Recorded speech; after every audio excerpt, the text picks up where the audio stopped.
Bom dia, Eliane, tudo bem? Bom dia, Carolina. Bom dia, ouvintes. Tudo bem? Aqui em Brasília está um dia lindo, solar e com uma temperatura bem agradável. Aí não chove meio de tarde, né? Como aqui a gente está vivendo esses dias molhados. Olha, aqui em Brasília é época de chuva também, mas não tem chovido muito não. Os dias têm ficado muito, muito bonitos e agradáveis. Muito bom. Bom, vamos falar um pouquinho sobre a dispensa de 56 praças e oficiais pelo governo das Forças Armadas e da PM do DF, que exerciam funções ali de confiança no Gabinete de Segurança Institucional, na Secretaria-Geral da Presidência. Do total, 45 atuavam especialmente nas residências, que serão usadas pelo presidente Lula, pela primeira-dama Janja e alguns outros que desempenhavam tarefas ali de segurança. Você ontem comentou aqui sobre essa rusga que está tentando ser dirimida nos próximos dias, com a atuação de perto do ministro Múcio. Como é que estão esses encontros e essa agenda? E eu coloco aqui no ingrediente também para sua análise a manifestação ontem do ministro da Casa Civil, Rui Costa.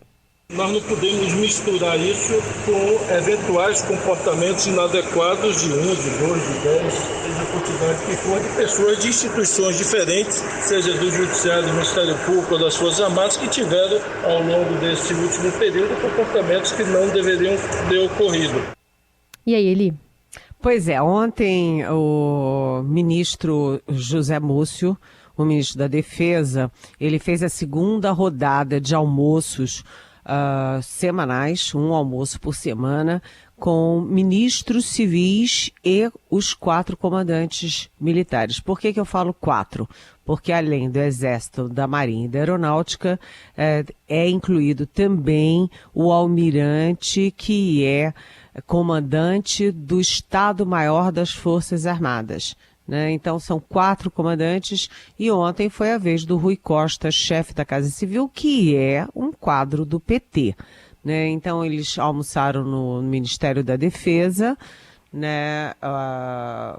Todos eles sabem que o presidente Lula está muito irritado com essa, vamos dizer, com esses atos todos golpistas, né, de invadir Supremo, Congresso, Palácio do Planalto. Ele acha que muita gente das Forças Armadas fez vista grossa. O Lula também acha que foram lenientes os militares ao permitir, né, particularmente os do Exército, ao permitir que durante 60 dias aquela gente toda com criança, com enfim, cachorrinho, gatinho, ficasse lá em volta do quartel-general do Exército, com banheiro químico, com churrascada, com água mineral, etc., como se tivesse num piquenique, né, um piquenique contra a democracia. O Lula está muito irritado com ele e todo mundo sabe disso. Então, esse almoço de ontem, a convite do Zé Múcio, com a participação do Rui Costa, foi exatamente para abrir o diálogo, para que os lados pusessem as suas posições e, evidentemente, os 4 comandantes criticam e condenam radicalmente o que aconteceu naquele domingo, 8 de janeiro. Todos eles acham que tem que ser reprimido de forma dura, que é antidemocrático. Todos eles negam qualquer tipo de participação das Forças Armadas, lembram que as Forças Armadas não deram uma palavra na eleição, depois da eleição, durante a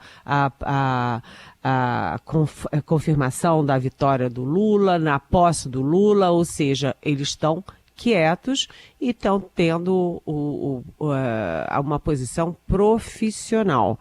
E, do outro lado, o Rui Costa também se ofereceu para reunir dados sobre a necessidade de investimentos das Forças Armadas. Né? Investimento na Marinha, na Aeronáutica, no Exército, como é que estão os programas estratégicos, o CISFRON das fronteiras, os submarinos, inclusive submarinos de propulsão nuclear da Marinha, os blindados novos do Exército, os caças, a renovação dos caças da FAB com os aviões Gripen da Suécia, enfim. Então, o Rui Costa, que é chefe da Casa Civil, se prontificou a fazer reuniões de trabalho para discutir as necessidades, etc., das Forças Armadas.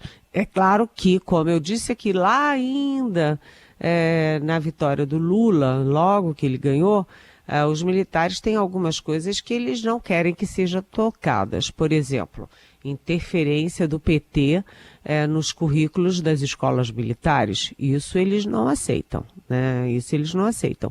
Interferência política na forma de definir as promoções militares, principalmente aos últimos cargos, ao topo da carreira.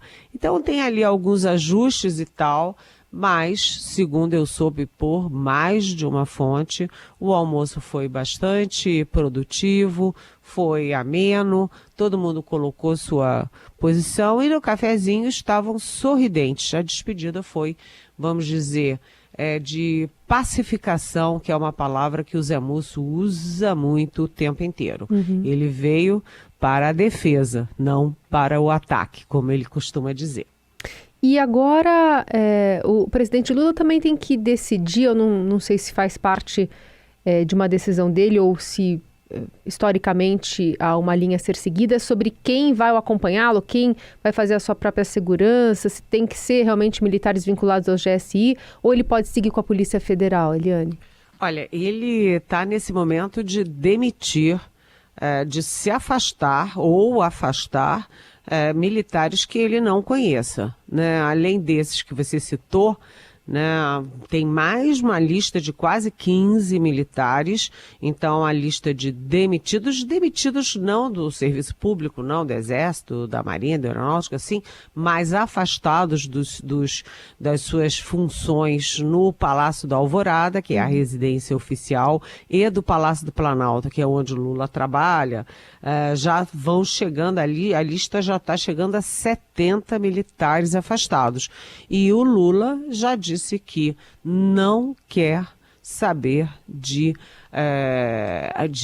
ajudante de ordens militar. Ajudante de ordens militar é uma instituição que vem desde Dom Pedro II, né? Todos os presidentes, todos os presidentes militares e civis da República em toda a história tiveram ajudante de ordens militares.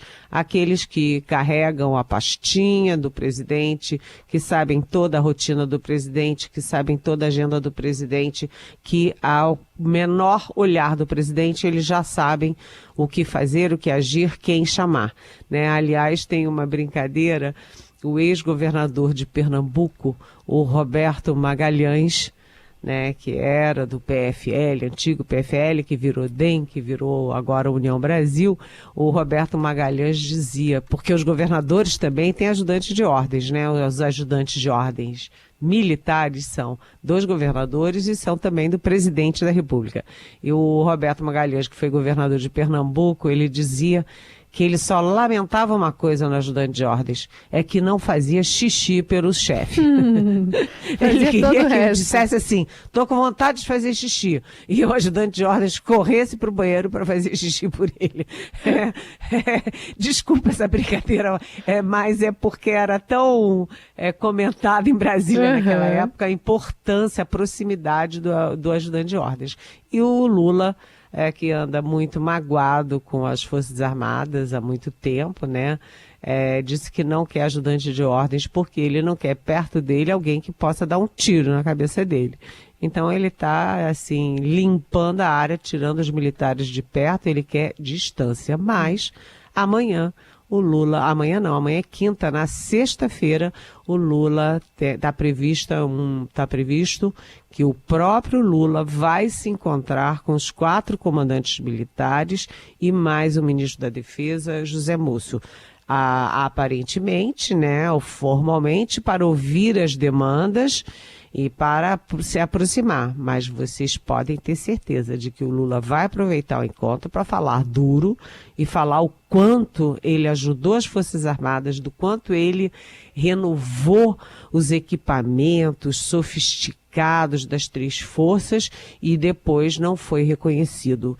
Eles se viraram contra o Lula já na prisão, já na Lava Jato e principalmente na campanha, apoiando o Bolsonaro, que foi um militar insubordinado. Então, sexta-feira é o encontro da pacificação, mas o Lula não vai deixar de manifestar o incômodo dele com essas coisas todas. E aí vai levar na pastinha também algumas, não sei se recursos, mas pelo menos uma tentativa de diálogo pensando em investimentos, em projetos estratégicos, abrindo uma ala de negociação e de conversa com os militares nesse sentido também? Sim, é o que eu disse, né? Eles vão levar os pedidos, as reivindicações de cada área, né? O que é necessário para prosseguir e progredir nos processos de renovação de equipamentos das três forças. E o Lula provavelmente vai chegar lá e dizer que está estudando os recursos, que está vendo, mas eu acho que ele vai fazer alguma linha, isso aí é um achômetro, mas alguma coisa no linha assim, olha, se vocês se comportarem direitinho, né, aí o papai dá a balinha para todo mundo. Muito bom. Eliane Cantanhede, direto de Brasília, para falar sobre a direita e como a política não admite espaços vazios, Eliane. A política, não existe vácuo em política, essa é uma das máximas da política, não existe vácuo, né?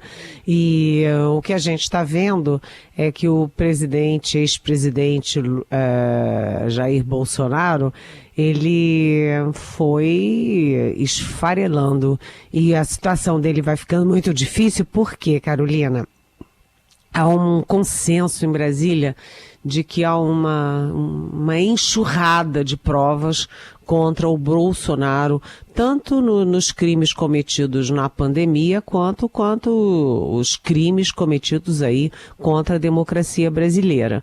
Então, que tem provas abundantes para, por exemplo, prender o Bolsonaro. Mas isso é do ponto de vista jurídico.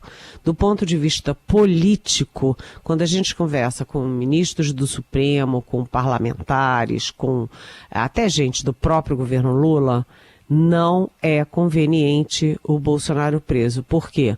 Bolsonaro preso é uma forma de dar sobrevida ao mito, sobrevida ao Messias, né? Então, todo mundo quer o Bolsonaro quieto, não o Bolsonaro preso e mobilizando multidões.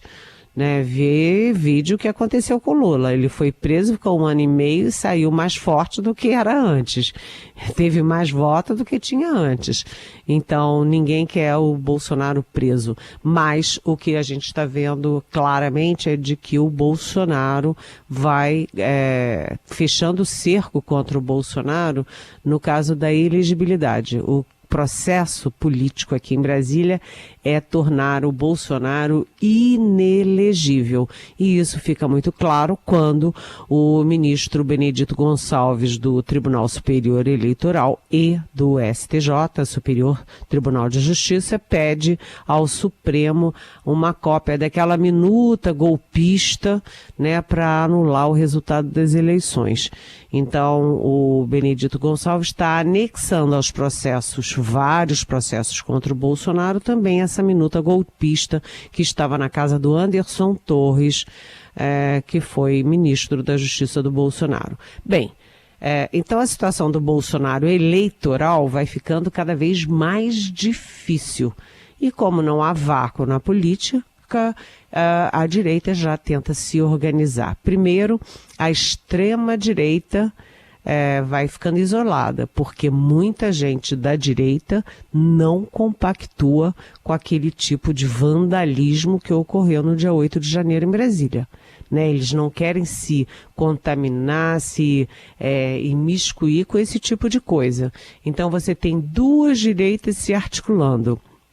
Uma é a direita parlamentar.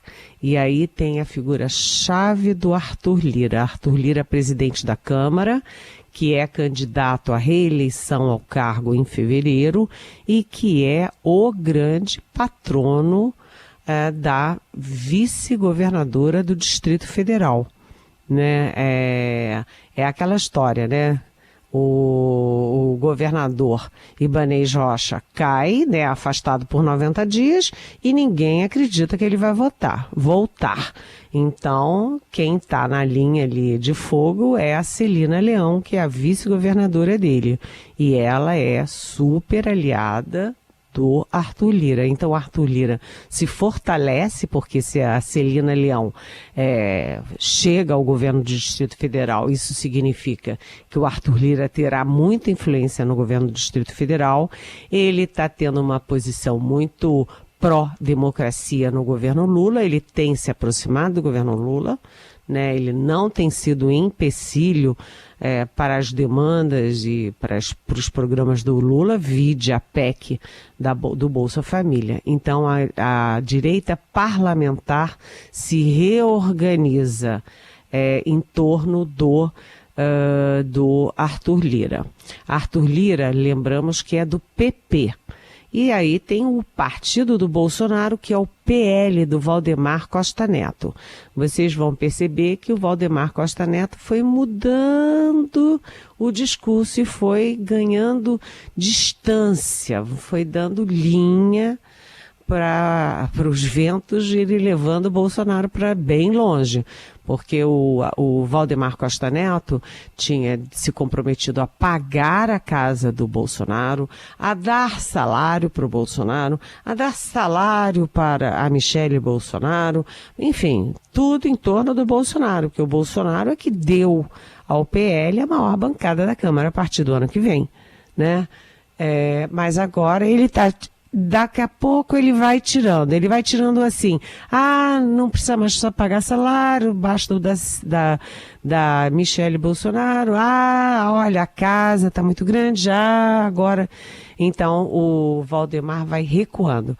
E teve um movimento essa semana muito curioso, que foi a destituição do Josué Gomes da Silva da Fiesp. Isso é um movimento que a gente tem que ficar atento, porque foram 46 votos a 1, né? Foi acachapante a destituição do Josué, que é ligado ao PT e é ligado ao Lula. E quem por trás disso estava a força do Paulo Scaff bolsonarista. Então, como é que a indústria, o setor produtivo, a Febraban vão se rearticular agora com o Bolsonaro saindo de cena e podendo ficar inelegível? Isso é uma outra questão. Como personagens, a gente tem o Hamilton Mourão, que foi vice do Bolsonaro, vice escanteado, mas que ganhou um mandato no Senado e que está muito falante. Fez até live nos estertores do governo Bolsonaro e agora está lá em Miami, perto do Bolsonaro. Como o Mourão vai se mover? Ele está se colocando, está botando as manguinhas de fora. E tem Tarcísio Gomes de Freitas em São Paulo, porque todo, governador, 10 entre 10 governadores de São Paulo são naturalmente vistos como potenciais candidatos à presidência da República. Então, a direita vai se descolando do Bolsonaro, a direita também vai se dividindo entre extrema-direita, golpista e vândala, de uma direita mais, vamos dizer, mais moderna, menos agressiva, menos violenta, e a gente tem também um vácuo no centro, sem o PSDB, o centro está sem pai nem mãe. Isso também significa uma rearticulação, a não ser que o centro seja engolido pela direita. Eliane, para terminar, queria que você respondesse a pergunta da nossa ouvinte Jussara. Ela escreve assim: gostaria que a Eliane comentasse as voltas que o mundo dá nessa nossa terra redonda. Todos os bolsonaristas radicais presos por participação nos atos golpistas e levados para os presídios, Papuda e Colmeia, foram vacinados contra a Covid-19 antes de darem entrada na detenção.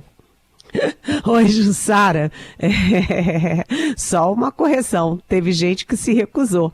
Teve gente que se recusou a se vacinar contra a Covid, contra sarampo, contra outras doenças.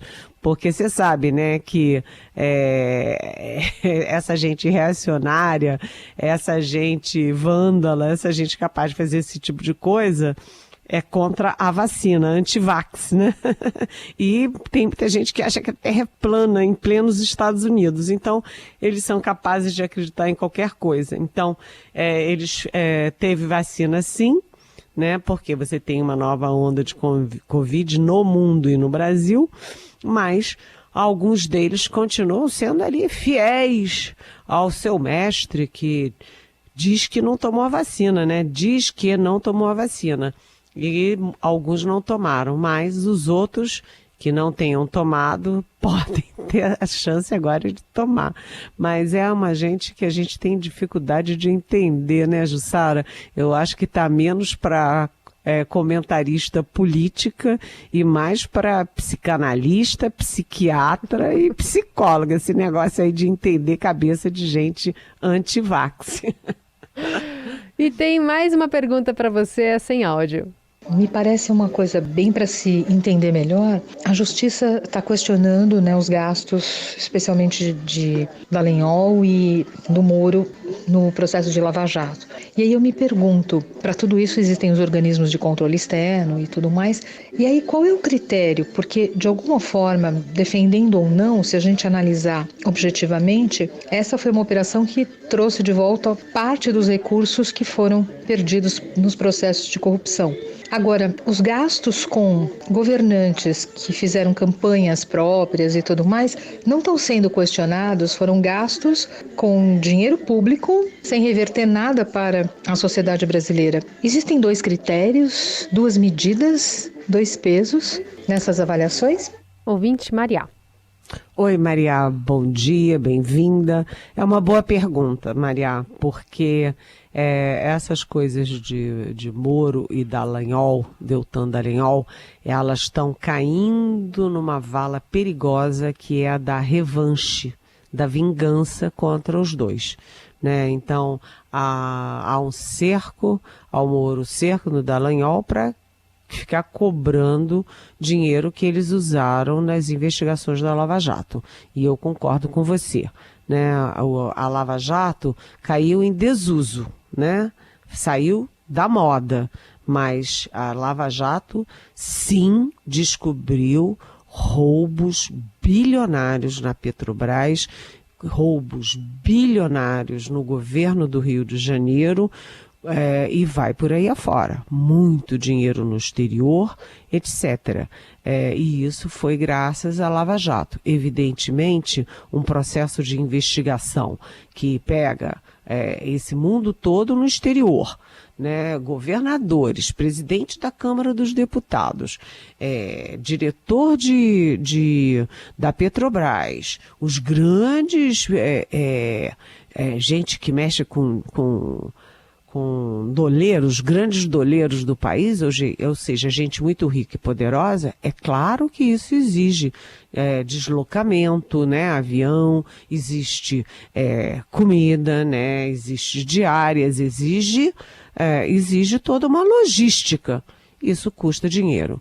Então, esse tipo de perseguição ao Moro e ao Deltan Dallagnol, eu discordo disso, até porque é o seguinte: o fato é que eles hoje estão em baixa porque eles extrapolaram, porque os ministros do Supremo acham que extrapolaram, etc, etc. Mas, como você disse, Maria, e eu concordo, bilhões de reais foram devolvidos aos cofres públicos, aos bolsos de cada um de nós, aos interesses nacionais. Portanto, tudo tem limite, inclusive a perseguição a Moro e Dallagnol.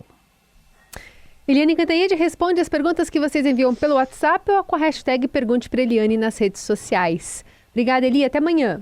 Até amanhã. Beijão. Até amanhã. Beijão. Até amanhã. Beijão.